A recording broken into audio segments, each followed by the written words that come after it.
सभी लोग टाइप कीजिए कि खेचरी मुद्रा में जो सोमरस, खेचरी मुद्रा से जो हम सोमरस का पान करते हैं, तो उस सोमरस का जो क्या बोलते हैं, उसका स्वाद कैसा होता है। सभी लोग टाइप कीजिए, तब तक मैं आपको स्क्रीन प्रेजेंट करता हूँ।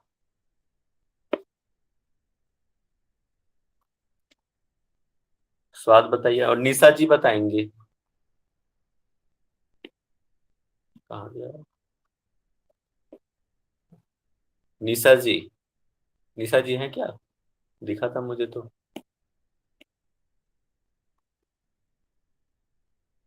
और अच्छा, कोई एक व्यक्ति बताइए स्वाद।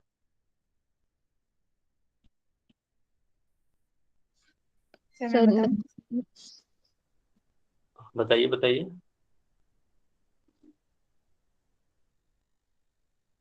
सर थोड़ा सा सॉल्टी होता है, तीखा होता है, खट्टा, दूध और शहद या घी के समान। ठीक है, चलिए अभी हम बहुत इंपॉर्टेंट जो है आज के दो लेक्चर होंगे, आज और कल, बहुत इंपॉर्टेंट है एग्जाम पॉइंट ऑफ व्यू से भी। तो वो विपरीत करनी आसन, विपरीत करनी मुद्रा हम देखते हैं, जैसे आसन के जैसा इसको किया जाता है। कोई बता सकता है विपरीत करनी मुद्रा कैसे करते हैं आप लोग? जी सर। बताओ। हाँ सर, पहले शवासन में लेट जाता हूँ सर, और हम्म। अपने दोनों पैर को सर अपना पीछे की ओर करता हूँ सर, 90 डिग्री से, मतलब 180 डिग्री करता हूँ सर इस पर, विपरीत करनी। जो कि हमारा जो होता है तालु, तालु यानी सोममंडल ऊपर की ओर, सोममंडल नीचे की ओर, और हमारा जो है चंद्रमंडल, नहीं सॉरी, नाभि में जो रहता है हमारा चंद्रमंडल, सूर्यमंडल ऊपर की ओर चल जाते हैं सर। इसी बोलते हैं हम विपरीत करनी सर। क्यों थक रहे हैं, क्यों कंफ्यूज हो रहे हैं आप? ठीक है सर, चलिए बताते हैं। सूर्यमंडल होती है ना नाभि में सर। ठीक है चलिए अभी हम ना इस श्लोक पे आते हैं। थोड़ा सा अपनी इंद्रियों को जागृत कर लीजिए और ध्यान से सुनिए कि क्या है विपरीत करनी। आज आपको ना बहुत सारी चीजें क्लियर हो जाएगा। देखो, जो हम पढ़ रहे हैं, कई बार व्यवहारिक दृष्टिकोण से चीजें अलग हैं, साधना पक्ष से चीजें अलग हो जाती हैं, और किताबी दृष्टिकोण से अलग हो जाती हैं। अभी आप सिर्फ और सिर्फ एग्जाम को ध्यान में रखते हुए इसको पढ़ना है।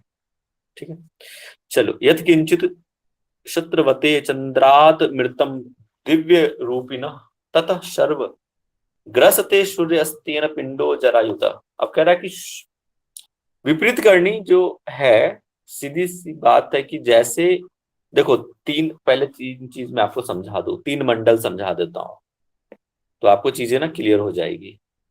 सबसे ऊपर कौन सा मंडल है बताओ? स्वमंडल। सोममंडल, जिसको चंद्रमंडल भी कहते हैं। ठीक है, उसके बाद नाभि के पास कौन सा मंडल है बताइए? सूर्यमंडल। सूर्यमंडल। सूर्यमंडल। सूर्यमंडल, जिसको हम वहनी मंडल भी कहते हैं। मंडल। और योनि, हाँ वहनी मंडल। इसके बाद सबसे नीचे योनि स्थान पे कौन सा मंडल है बताओ? योनि मंडल। योनि मंडल। ठीक है, ये तीन मंडल है। ठीक है, इसको, ये पहले कॉन्सेप्ट क्लियर कर लो। सोमरस का जो पान, सोमरस का जो स्राव होता है, वो हमारा सोममंडल से होता है, चंद्रमंडल से होता है। म्यूट म्यूट कर लीजिए, ऑडियो म्यूट कर लीजिए प्लीज।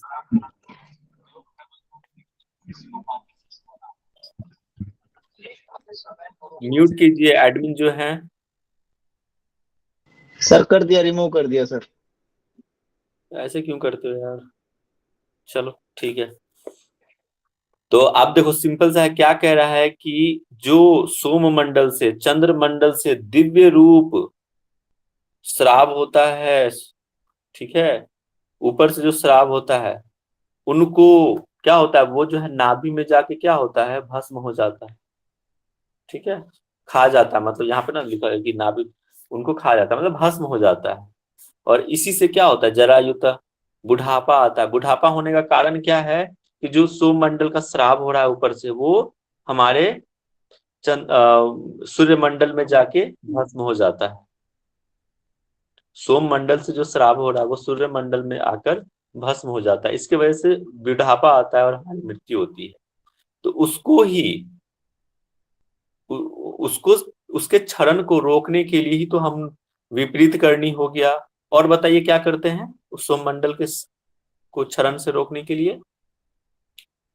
खेचरी मुद्रा, बहुत बढ़िया, खेचरी मुद्रा लगाते हैं। इसके अलावा बताओ और कौन सा करते हैं, कौन सा बंद लगाते हैं? जालंधर बंद सर, जालंधर बंद। जालंधर बंद लगाते हैं, बहुत बढ़िया।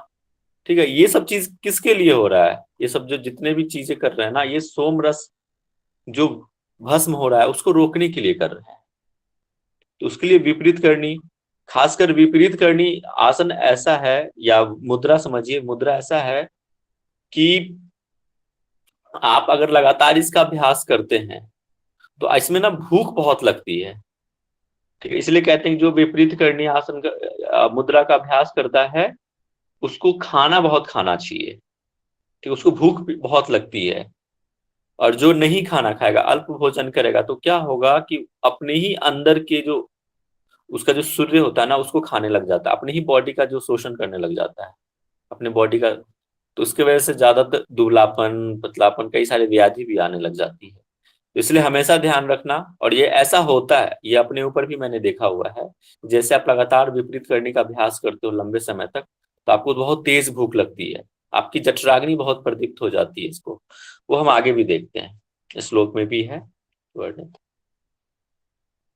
कि तत्रास्ति कर्णम दिव्य सूर्यस्य मुख वक्षनम गुरु उपदेश तो ज्ञेयम न तु शास्त्रांत। अब कह रहा है कि जो हम क्या कर रहे हैं, विपरीत करनी कर रहे हैं, वो एक दिव्य क्रिया है ना। ये एक क्या बताया है कि इसको एक दिव्य क्रिया बताया है स्वामी सात्माराम में।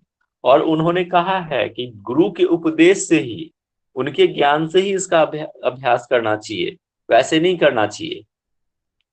और सिर्फ न कि शास्त्रों से ही, मतलब कि इसका जो अभ्यास होता है या उसका जाना जाता है वो गुरु के उपदेश से ही जाना जाता है, न कि शास्त्रों के, करोड़ों शास्त्रों के, ये लिखा हुआ है ना कि न कि करोड़ों शास्त्रार्थ से।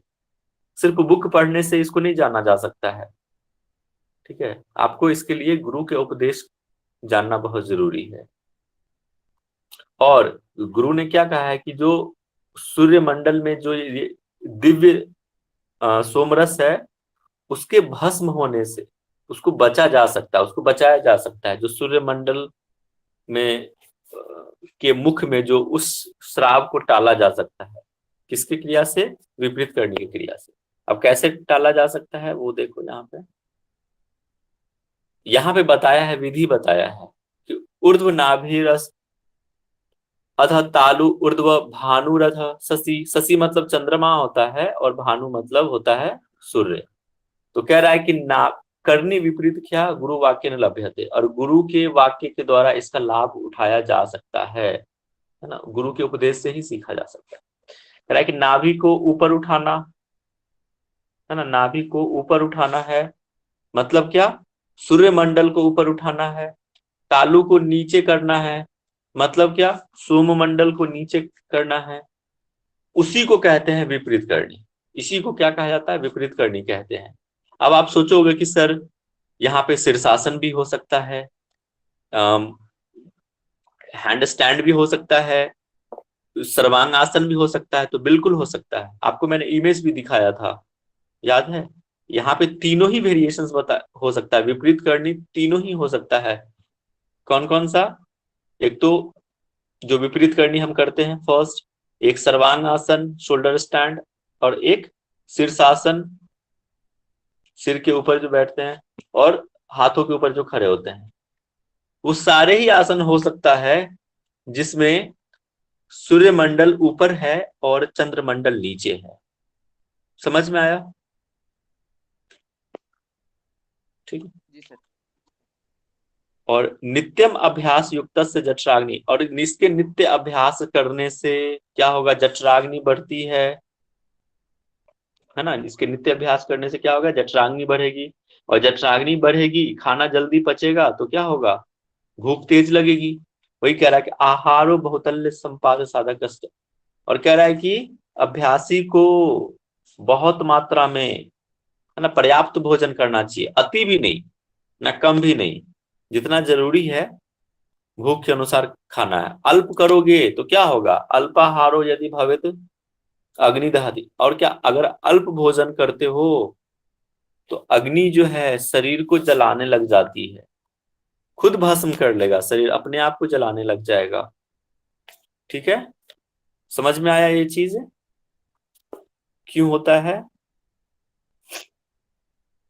ठीक है, अब आगे देखते हैं कि अध शिरस च ऊर्ध्वपाद क्षणम स्यात् प्रथमे दिने छन्नाच च किंचित अधिकम अभ्यास अभ्यासित च दिने दिने। अब कह रहा है कि इसका अभ्यास धीरे धीरे क्षण, पहले तो आपको स्टार्टिंग में क्षण भर अभ्यास करना है ना, सिर को नीचे और पैर को ऊपर की तरफ।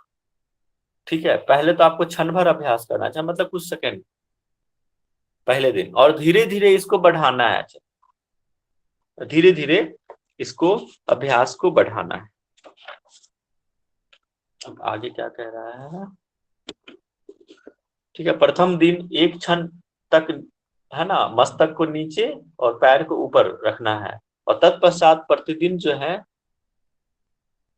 क्षण से कुछ अधिक बढ़ाते रहना है, धीरे धीरे अभ्यास को बढ़ाना है। ठीक है, अब इसके जो लाभ है वो बता रहा है कि वलितम फलितम चैव शन मासो ऊर्ध्व न दृश्यते याम मात्रम तू यो नित्यम अभ्यसेत शतु कालजित। अब कह रहा है इसका अभ्यास करना चाहिए, कब तक करना चाहिए? 6 मास तक। और 6 मास तक आप जब इसका अभ्यास कर लेते हो तो क्या होगा, वलित फलित रोग, जैसे बालों की झड़ना, पकना, झुर्रियां आना, उसको हम वलित फलित रोग कहते हैं। तो ये सब चीजें नहीं आएगा फिर 6 मास तक अभ्यास करने से। और जो प्रतिदिन, देखो ये इंपॉर्टेंट है, आप 6 महीने के अभ्यास करेंगे तो वलित फलित रोग दूर होगा। और याम मात्र, एक याम में कितना घंटा? 3 घंटा बताया। देखो यार, एक याम में 3 घंटा होता है। अगर आप इसका नित्य अभ्यास करते हैं तो काल को जीत लेते हैं, मृत्यु को जीत लेते हैं, मृत्युंजय हो जाते हैं, है ना, ये बताया गया है, इसको ध्यान रखना है। अब आता है वज्रोली। देखो वज्रोली जो है, अगर अलग अलग टेस्ट में देखोगे तो अलग अलग तरह से व्याख्या किया गया है, लेकिन यहाँ पे वज्रोली को एज ए साधना पक्ष को ध्यान में रखते हुए स्वामी सात्माराम ने बहुत अच्छा इसका एग्जाम्पल। तो आपको सिर्फ अभी एग्जाम पॉइंट ऑफ व्यू से समझना है, किसी को भी इसका अभ्यास नहीं करना है, ना मैंने अभ्यास किया है, ना आप लोगों को करने की इसकी जरूरत है फिलहाल। अगर करने की भी इच्छा हो तो योग्य योग गुरु के मार्गदर्शन में ही इस मुद्रा का अभ्यास करना है, अभी से जितने भी मुद्रा हम पढ़ेंगे। ठीक है, ऐसे ही नहीं कि अभी मैंने बताया और आज आप जाके कर लिया अभ्यास को, दूर से बिल्कुल मत करना, इसके साइड इफेक्ट हो सकता है। ठीक है, तो आप जानिए, बस अभी आपको समझिए कि कैसे करते हैं, आपको पता चल जाएगा कि इसका अभ्यास कैसे करना।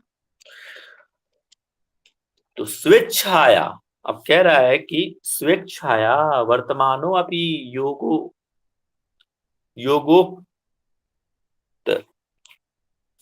योगोक्त नियमै विना वज्रोली यो वाजानति स योगो योगी सिद्धि भाजनम। अब कह रहा है कि योग शस्त्रोक्त के नियम के अनुसार, उसके नियम के बिना भी, योग के नियम के बिना भी, मार कर ले लूं मैं, योगों के नियम के बिना भी अगर स्वेच्छा से रहने वाला साधक है ना, स्वेच्छा से इसका अभ्यास जो करता है, जान लेता है इस अभ्यास को, अरे यार क्यों हो रहा है, इस अभ्यास को जान लेता है, वह योग में क्या होगा, सिद्धि भाजन, सिद्धि मतलब सफलता प्राप्त कर लेगा, सिद्धियों को प्राप्त कर सकता जानने मात्र से। ठीक है, आगे देखो इसकी विधि बताई है, आगे क्या है कि तत्र वस्तु द्वयम वक्षे दुर्लभम यस्य किंचित क्षीरम च एकम द्वितीयम तु नारीजन वर्षवर्तनी। कह रहा है कि इस प्रक्रिया के अभ्यास से क्या होता है, 2 चीजें आती है, 2 दुर्लभ वस्तु कही जाती है। पहला क्या कि जो क्षीर कहां से, क्षीर मतलब होता है सोमरस, है ना, सोमरस का बात। तो जो सोमरस का श्राव होता है वो, और दूसरा क्या, द्वितीयम तु नाड़ी च वर्ष, जो नाड़ी वश में क्या थी उसको स्वाधीन नाड़ी, इसको चित्रा नाड़ी भी कहा जाता है। बताओ चित्रा नाड़ी का वर्णन और कहाँ मिलता है, वेरी इंपोर्टेंट। शिव सहितम से। शिव संहिता में।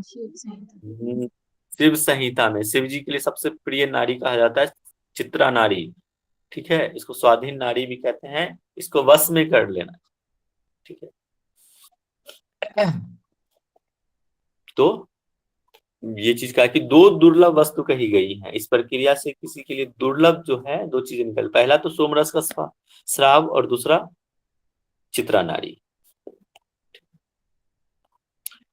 और आगे देखते हैं क्या कह रहा है इसमें।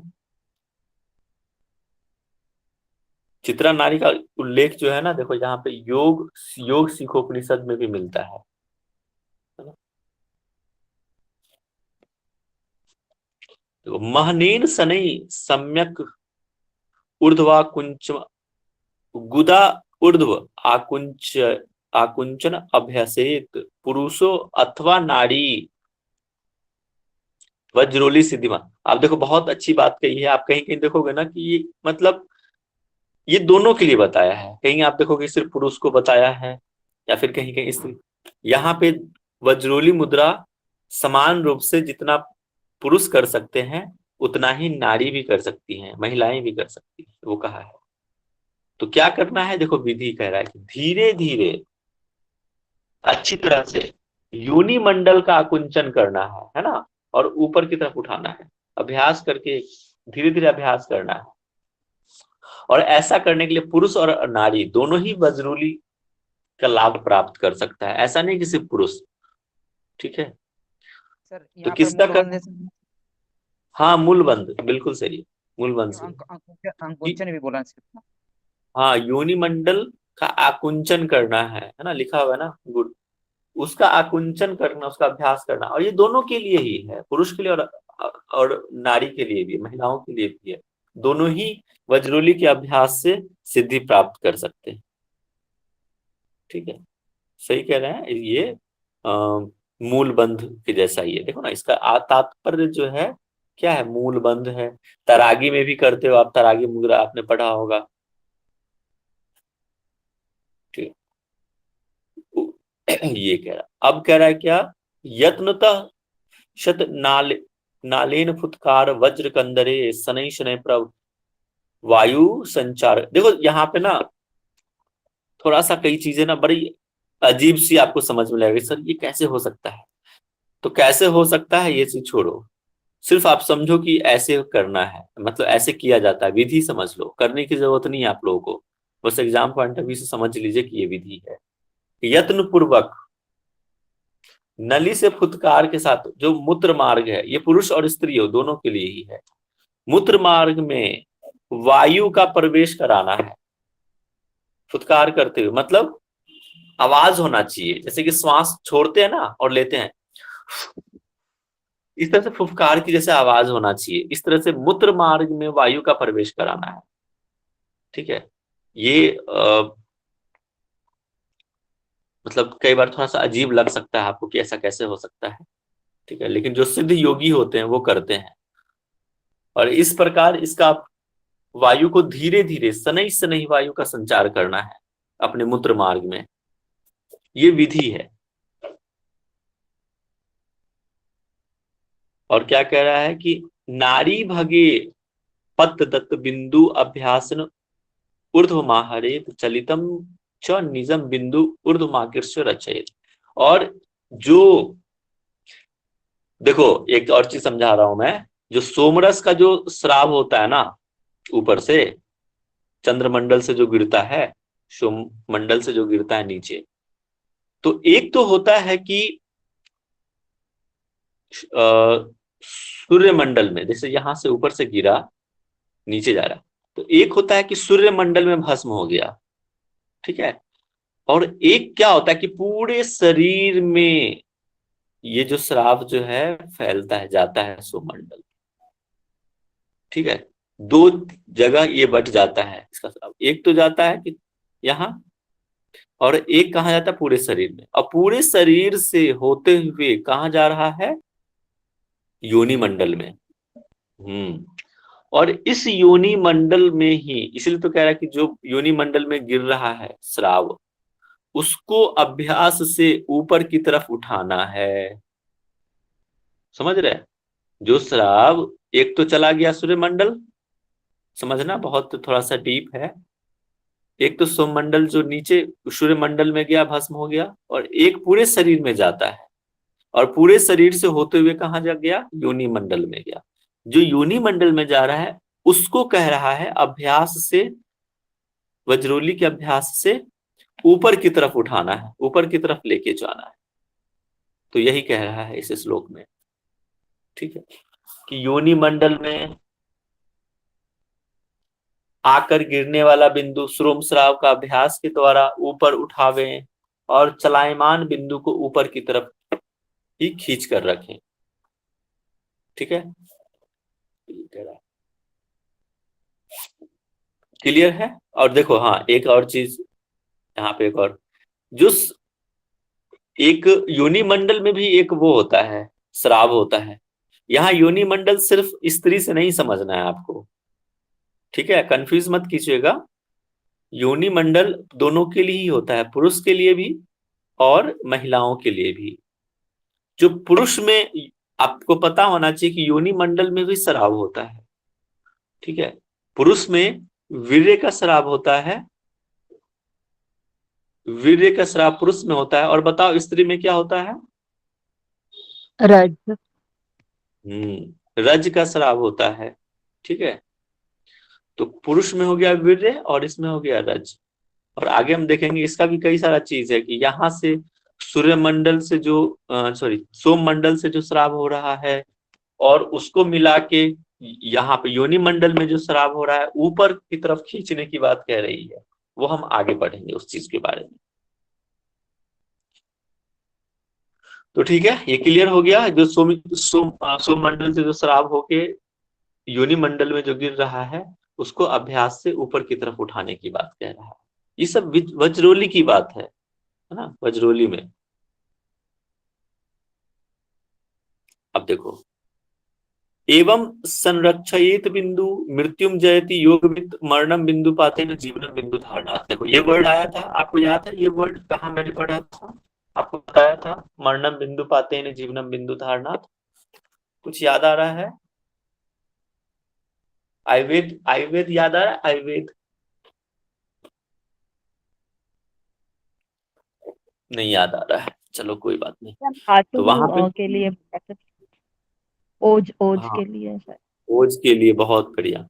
कि ये जो बिंदु का जो श्राव होता है ना, अगर बिंदु को आप उसके क्षरण को रोक लेते हैं, तो जिन मतलब आपकी आयु बढ़ती है, जीवन पाते हैं। लेकिन वही अगर क्षरण होता है बिंदु को, तो क्या होगा? मरण की तरफ आप जाते हैं, मतलब आपकी जो आयु है वो घटने लग जाती है, ठीक है। और इसके जानकार जो बिंदु की रक्षा करता है ना, वो योगविद हैं, जो योग के जानकार हैं। अगर इस बिंदु को, क्षरण को रोक लेते हैं, तो वो क्या होता है? मृत्यु पे जय पा लेते हैं ना, मृत्यु को जीत लेते हैं। वही चीज कह रहा है, मृत्यु जयति। ठीक, अब देखो आगे कह रहा है इसका लाभ कि सुगंधो योगिनो देहे जायते बिंदु धारणात् यावत बिंदु स्थिरो देहे तावत काल भयम कुतः। अब कह रहा है कि जो योगी इसके जो बिंदु के जब धारण करते हैं, देखते होंगे बहुत सिद्ध लोग, आप उसके बैठने मात्र से कितना एक अलग तरह का ही वहां का मतलब रहता है, वातावरण सुगंधित रहता है। वो कहाँ से आता है? इसी की वजह से कि जो योगी है, जो बिंदु को धारण करते हैं, है ना, मृत्यु को जय लेते हैं, उसके शरीर से विभिन्न प्रकार के सुगंध जो होते हैं ना, वो निकलते रहता है, शरीर से सुगंध पैदा होती है, ठीक है। और जो बिंदु को धार लिया, उसको मृत्यु का भय कहाँ? काल भयम कुतः, उसको मृत्यु भय नहीं रहता जब तक कि वो बिंदु को धारण किए हुए, उनको काल का भय नहीं रहता। चित्तायतम निर्नाम शुक्रम शुक्रायतम च जीवतम तस्मात् इच्छुकम रक्षणीयम योगी भी प्रयत्नतः। अब कह रहा है क्या दोनों के लिए है है ना, क्या कि मनुष्य मैंने कौन सा, ये दोनों के लिए, नारी दोनों के लिए, शुक्र के है और स्त्रियों के लिए भी है और पुरुष के लिए भी है। ये चित्त के अधीन शुक्र है, शुक्र का है यहाँ पे। शुक्र आप पुरुष के लिए शुक्र समझोगे और स्त्री के लिए रज, और शुक्र के ऊपर ही जीवन निर्भर है ना। वही चीज लास्ट टाइम जो है, इसलिए योगी यत्न पूर्वक शुक्र या फिर बिंदु का रक्षा करें, है ना, रक्षणीय, रक्षा करना है। ठीक है, अब देखो आगे, इसके आगे लिखते हैं सहजोली। बस हमको आप 10 मिनट और दे दो, फिर हम सहजोली और अमरोली ये दो टॉपिक जो है हम कर लेंगे, मैंने सोचा था। अब कह रहा है कि सहजोली, ये सहजोली और अमरोली ये जो क्या है, बजरोली के ही पार्ट है। देखो सहजोली च अमरोली वर्जया एवं भावे भेदता, भेद है ये किसके, वज्रोली का ही भेद है, सहजोली और अमरोली। इसको हम डायरेक्ट हिंदी में ही समझा देते हैं, आप इसको देख लो कैसे करते हैं। जब हम सहजोली का अभ्यास करते हैं ना, वो अमरोली के बाद करते हैं। ऐसा नहीं है कि आप सहजोली कुछ अलग होता है, बिल्कुल नहीं, उसके बाद का प्रक्रिया है। आप लोग बिल्कुल भी इसका अभ्यास मत करना, फिर से मैं कह रहा हूं, सिर्फ समझना कि कैसे करते हैं। देखो सहजोली कैसे करते हैं कि वज्रोली के बाद, वज्रोली हमने किया, योनि को आकुंचित किया, मूल बंध के जैसा खींचा, अपने गुदा द्वार को ऊपर की तरफ खींचा, और फिर क्या करना है, उसमें जले हुए गोबर का, जो गोबर कंडा होता है ना, कंडे, उसको जला के, उसको जो राख बच जाता है उसको हम उत्तम भस्म कहते हैं। उस उत्तम भस्म को जल में मिलाना है ना, गाढ़ा कर लेना है जल में मिला के। और स्त्री, और यहाँ पुरुष के लिए भी है, अथवा पुरुष वज्रोली प्रक्रिया से बिंदु को खींचने के बाद, है ना, वज्रोली प्रक्रिया आपने किया और हमने क्या किया, बिंदु को ऊपर की तरफ खींचा। समझ रहे हैं ना, जैसे ऊपर से सोमरस का नीचे जा रहा है, योनि मंडल में जा रहा है, और हमने क्या किया, वज्रोली के माध्यम से उस बिंदु को क्या किया, ऊपर की तरफ खींचा। और उस पर वही प्रक्रिया के बाद, वज्रोली प्रक्रिया के बाद उस अंग में लगाना है, पुरुष के या फिर स्त्री के जेनाइटल ऑर्गन्स पे, जनेंद्रियों पे लगाने की बात कह रहा है। किसका, गोबर का जो भस्म हमने तैयार किया जलाकर, उसको पानी में मिलाया है, उसका लेप तैयार किया है, उसको जनेंद्रियों पे लगाना है। समझ में आया। और इस क्रिया से वो क्या होगा, सुखपूर्वक कुछ देर उसी में बैठना है, मुक्त होगा, सब चिंताओं को छोड़कर सुखपूर्वक उसमें थोड़ी देर बैठने की बात कह रहा है। सहजोली समझ में आया सबको, ये बताओ कैसे करते हैं। जी सर। उसी को देखो यहाँ संस्कृत लिखा हुआ है ना। स्त्री उस कंडे को गीला करना है ना सर। हाँ गीला, उसको कंडा। जलाकर, उसको राख को पानी में गीला करना है। ठीक है, देखो ना, जले सुभस्म निरीक्षपेद दग्ध गोमय संभव, जो गाय का जो कंडा है ना, यहाँ बताया है, गाय के जो गोबर के जो कंडा बना है उसको जलाकर भस्म बनाना है। ठीक है, वही है, स्त्री और पुरुष के साथ स्वांग लेपना, उससे उसके जगह पे, है ना, वज्रोली मैथुना दुर्ग, सुखपूर्वक बैठना है। वही चीज यहाँ पे मैंने आपको हिंदी में समझा दिया है, जल्दी से क्लियर है, आगे बढ़े।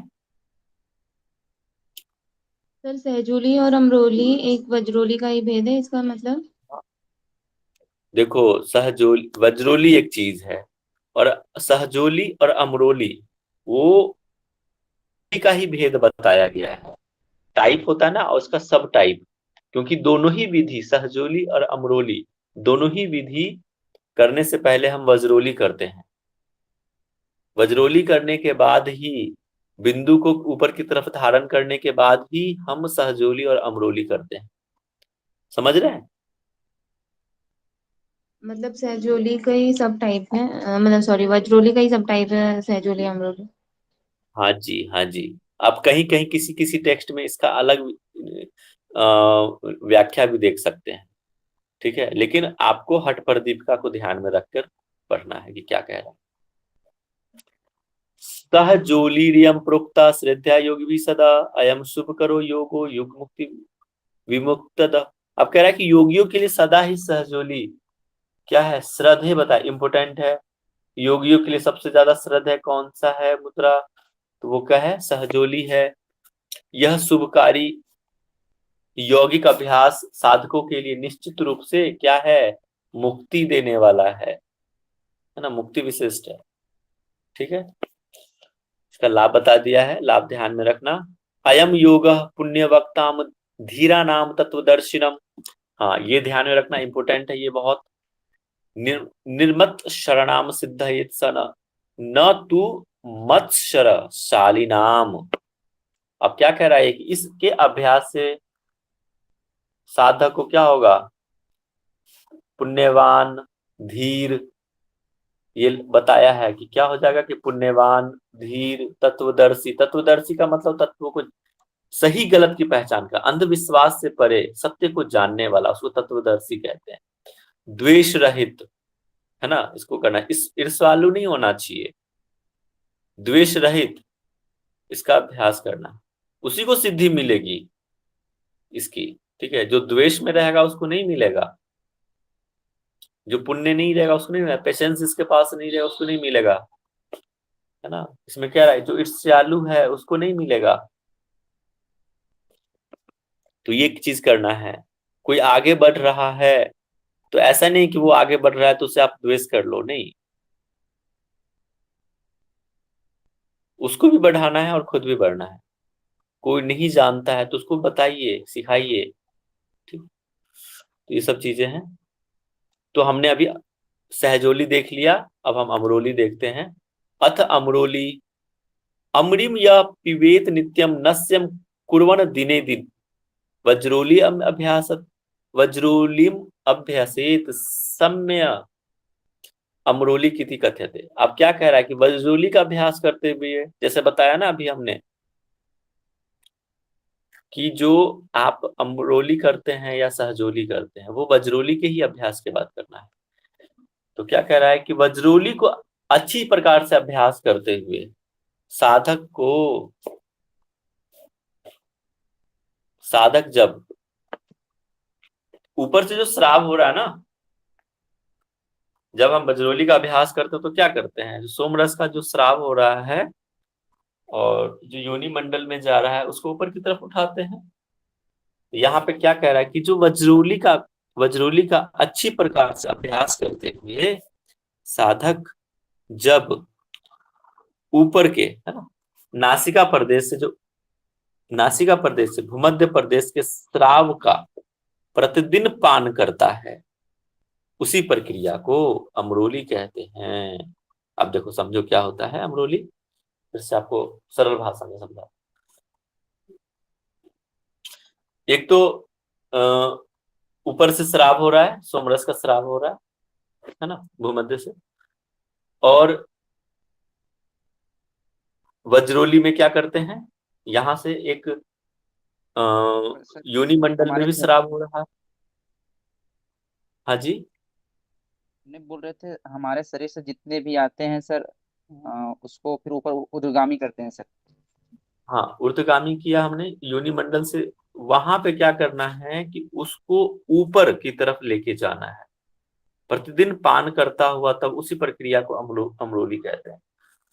देखो, वज्रोली का अच्छी प्रकार से अभ्यास करते हुए साधक जब ऊपर के नासिका प्रदेश के श्राव का प्रतिदिन पान करता है। अच्छा बताओ, क्या समझ में आया इसको अमरोली से? खेचड़ी ही करना है सर, खेचड़ी ही करना है यहाँ पे। हाँ, खेचरी करना है, सही पकड़े हैं। सेम चीज अमरोली जैसा है, उस सेम क्या है यहाँ पे, खेचरी का अभ्यास। तो खेच अमरोली किसका मिश्रण हो गया, एक तो वज्रोली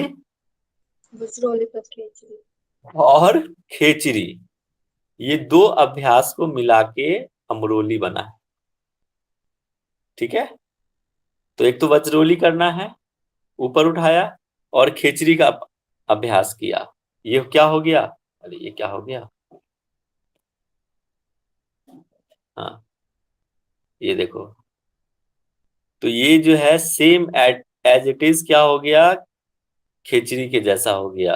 और वज्रोली का प्लस अभ्यास करना, इसी को कहते हैं अमरोली। देखो यहाँ पे लिखा हुआ है कि अभ्यास अनानिस, तो हिंदी में समझ लो कि सोममंडल से निकले हुए श्राव से योनि मंडल के श्राव को मिलाना चाहिए। अब मैंने बताया था ना कि योनि मंडल में भी श्राव होता है, जहां पे पुरुष के लिए वीर्य और स्त्री के लिए क्या? रज। और सोममंडल से जो श्राव हुआ, ठीक है, तो ऊपर से मैंने अभी थोड़ी देर पहले कॉन्सेप्ट क्या बताया आपको? सोमरस का एक तो जाता है सूर्यमंडल में भस्म हो गया, और एक पूरे शरीर में जा रहा है, और पूरे शरीर से जाकर कहाँ पे? योनि मंडल में पहुंच गया। और वज्रोली का अभ्यास करके योनि इसके श्राव को ऊपर की तरफ खींचा। ठीक है, और जब हम इसको ऊपर खींचते हैं, और कहाँ लेके जाना है? मस्तक के पास लेके जाना है। इसी को कहते हैं अमरोली। क्या है? सोम मंडल से निकले हुए श्राव से योनि मंडल के श्राव को मिलाना, और वह मिश्रण मस्तक में धारण करना चाहिए, और इससे क्या होगा? दिव्य दृष्टि होती है। समझ में आया सभी को? अच्छा बताओ, दिव्य दृष्टि ये कहाँ हमने पढ़ा था? किसके लाभ हैं दिव्य दृष्टि इसके अलावा? नीति नीति नाटक भी है। हाँ, नीति ताड़क, दो, बहुत बढ़िया। तो यहाँ पे भी एक और हो गया क्या? अमरोली में भी दिव्य दृष्टि मिलता है। अमरोली के अभ्यास करने से भी क्वेश्चन पूछ देगा, ठीक है ना, एबीसीडी करके इनमें से उपरोक्त सभी, या फिर इस तरह से ए बी करके फिर उसमें से 2-3 मिक्स करके दे देगा। ठीक है, टूक मिलाइए, है ना, कूट मिलाइए, कूट में भी करके दे सकता है, तो ध्यान में रखना है। तो ये समझ में आया? अमरोली समझ में आया? ये बताओ पहले मुझे कि क्लियर है? नहीं सर, समझ में नहीं आया। ठीक है, देखो और एक बात। बिल्कुल ध्यान से सुनो कि चंद्रमंडल से,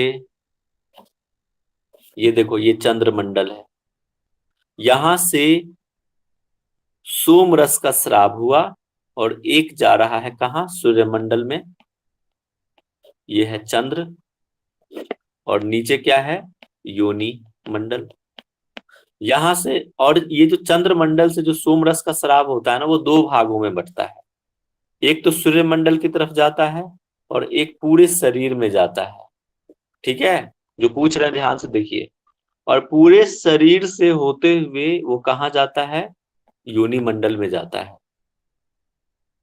ठीक है, अब योनि मंडल में भी श्राव होता है। किसका?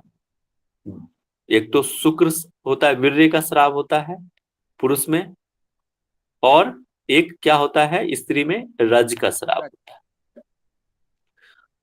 अब इसको क्या करना है? ये दोनों के लिए ही है, ये दोनों को अलग अलग मत समझना। कई जगह पे इसका इतना गलत व्याख्या है कि सर यहाँ पे पुरुष और स्त्री को मिलाने की बात कर रहा है। बिल्कुल नहीं, दोनों अपने अपने तरह से साधना करना है। स्त्री अपने लेवल पे साधना करना है, पुरुष को अपने तरह से साधना करना है। दोनों को मिलाने की बात नहीं है। ठीक है, तो जब पुरुष करेगा तो उसके लिए क्या होगा? वीर्य और सोम मंडल का जो मिश्रण तैयार होगा, जो पूरे शरीर से होते हुए जा रहा है योनि मंडल में, उसको मस्तक तक लेके जाना है। फोरहेड पे, सबसे जो ऊपर है, फोरहेड के पास लेके जाना है। जो स्त्री करेंगे उनके जो रज का जो श्राव हो रहा है, और पूरे शरीर से जो सोम मंडल का श्राव हो रहा है, सोम मंडल से जो सोमरस का श्राव हो रहा है, उसको मिश्रण करके मस्तक पे लगाना है, ऊपर लेके जाना है, इसको धारण करना है।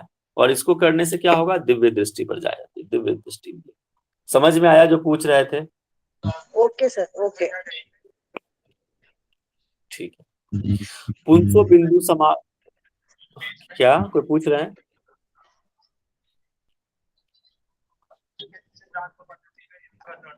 चलिए आगे देखते हैं। माइक म्यूट कर लीजिए,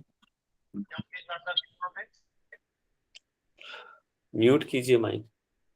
अभ्यास और इसके अभ्यास से, इसकी अभ्यास की कुशलता से क्या सोम मंडल का जो स्राव है, बिंदु है, अच्छी तरह से खींचकर वज्रोली प्रक्रिया के द्वारा योनि मंडल के रज को मिलाकर, देखो वही चीज अभी मैंने बताया ना, वही चीज यहाँ पे लिखा हुआ है, मिलाकर धारण करे तो स्त्री या साधिका योगिनी होती है ना, योगिनी हो जाएगा। यहाँ पे स्त्री का चर्चा है, देखो दोनों ही रूप से बताया है, यहाँ पे स्त्रियों को नेग्लेक्ट नहीं किया है, बहुत अच्छी बात है। पहले होता था कि स्त्री को बहुत अलग तरीके से देखा जाता था, उसको ये सब चीजों करने की आजादी नहीं होती थी, लेकिन यहाँ नहीं है, दोनों को ही हक है साधना करने का, समाधि का दोनों को ही उतना ही हक है, स्त्री और पुरुष को। ठीक है, अभी जो बताया उसी का व्याख्या यहाँ पे नीचे किया हुआ है। ये कहाँ चला गया, अब आगे देखते हैं। उस स्त्री साधिका के रज का कुछ भी नाश नहीं होता। कह रहा है कि जो साधिका होता है ना, जो इसका अभ्यास होता, उसका नाश नहीं होता, इसमें कोई संशय नहीं है, रज का बिल्कुल नाश नहीं होता। और उसके शरीर का नाद, नाद यहाँ पे आ गया मतलब समाधि से समझना है, नाद भी बिंदु विशिष्ट प्रकार के रूप में बदल जाता है, मतलब समाधि की अवस्था प्राप्त कर लेता है। ठीक है, अब आगे कह रहा है कि अपने शरीर के, देखो मैं सिर्फ अर्थ बता देता हूं, मेन चीज समझ में आ जाएगा, इसमें सिर्फ अर्थ को जानना जरूरी है, इसलिए और अच्छा दिया हुआ है ना। अपने ही शरीर के अंदर रहने वाला बिंदु और रज,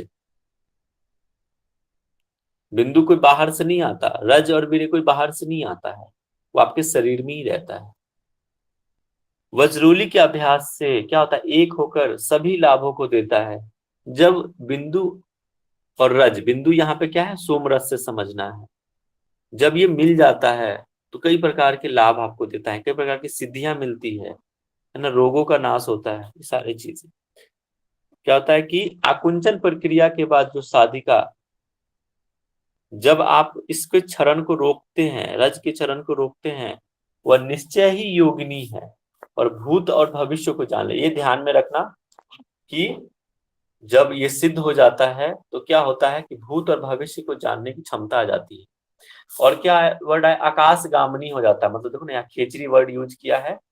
जब आप खेचरी पढ़ रहे होंगे तो वहां पे क्या था, खेचरी का मतलब, खे मतलब क्या, कपाल कुहर में लगाना के, वो आंतरिक रूप से था। यहाँ पे क्या बाह्य रूप से दिखाया गया कि आकाश गामनी हो जाता है, आकाशों में गमन करने की क्षमता आ जाती है।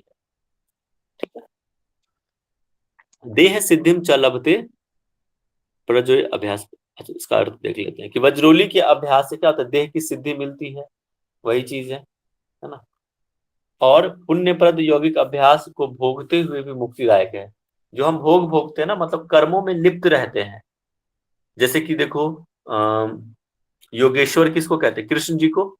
कृष्ण जी भी क्या थे, कर्मों में लिप्त होते हुए भी, राजा जनक कर्मों में लिप्त होते हुए भी क्या थे, वो भोग से मुक्त थे, वो है ना, सब कुछ काम कर्म से लिप्त होते हुए भी क्या थे, वो मुक्त थे। वही कह रहा है कि भोग में भोगते हुए भी क्या है, मुक्तिदायक है, जो ये वज्रोली का अभ्यास करते हैं। ये वज्रोली का बता दिया है यहाँ पे ना। अब देखो अत शक्ति चालनम, ये हम कल देखेंगे, टाइम भी हो गया है, आज थोड़ा लेट भी हो गया, तो कल हमारा जो है ये 3rd चैप्टर हम सक्सेसफुली समाप्त कर लेंगे, को घबराने की जरूरत नहीं है। और कोशिश करेंगे 4th चैप्टर भी बहुत जल्द आप लोगों को नेक्स्ट वीक तक तो खत्म कर ही देंगे, है ना। कोई कुछ क्वेश्चन है, किसी भी तरह का कंफ्यूजन है, पूछ लीजिए। कल का लेक्चर भी बहुत इंपॉर्टेंट है, शक्ति चालने बहुत है, कुंडलिनी का जो कॉन्सेप्ट है ना, आपको इससे मिल जाएगा, शक्ति चालने से, तो बहुत इंपॉर्टेंट है कल का लेक्चर। शक्ति चालने से भी क्वेश्चन कई बार पूछा हुआ है, तो उसको हम कल देखेंगे। किसी को कुछ पूछना है नहीं तो कल हम करेंगे लेक्चर, ठीक है। कल आते ही मैंने कुछ क्वेश्चन पूछूंगा।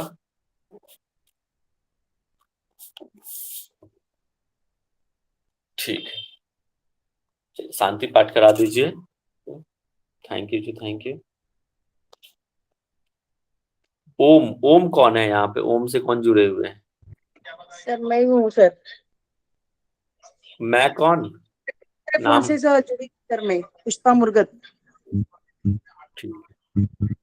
सर एक वर्ड आया सर यहाँ पर, स्वेच्छाया वर्तमाना, वर्तमाना। स्वेच्छा से, ठीक है। स्वेच्छा से कह रहा है यहाँ पे। उस स्वेच्छाया वर्तमान मतलब क्या होता है कि पेज नंबर सर स्वेच्छा से रहने वाला साधन, अपनी स्वेच्छा से, 107। नियमों में बंधता नहीं है वो, नियमों में नहीं बंधता वो, अपनी स्वेच्छा से अपने जीवन को जीता है, ठीक है, ये कह रहा है। और वो वज्रोली को जान लेता है तो वो योग में सफलता प्राप्त, ये नियमों से नहीं बनता, उसके लिए नियम पड़े हैं, स्वच्छंद रूप से जीता है अपने जीवन को। और जो वज्रोली को जान लेता है तो वो योग में सिद्धि प्राप्त कर लेता है। ठीक है, ठीक है पवन जी, शांति पाठ करा दीजिए शॉर्ट में, टाइम भी हो रहा है। सभी लोग कमेंट कर देना।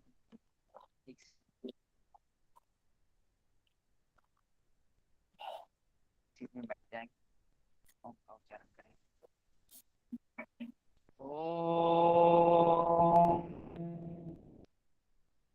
ओम त्र्यंबकं यजामहे सुगंधिं पुष्टिवर्धनम् उर्वारुकमिव वन्दनात् मृत्युमुक्षीयमामृता, मृत्युमुक्षीयमामृता। ओम शांति शांति शांति। दोनों हाथों को रब करते हुए मुखमंडल मिलाएं। ठीक है, थैंक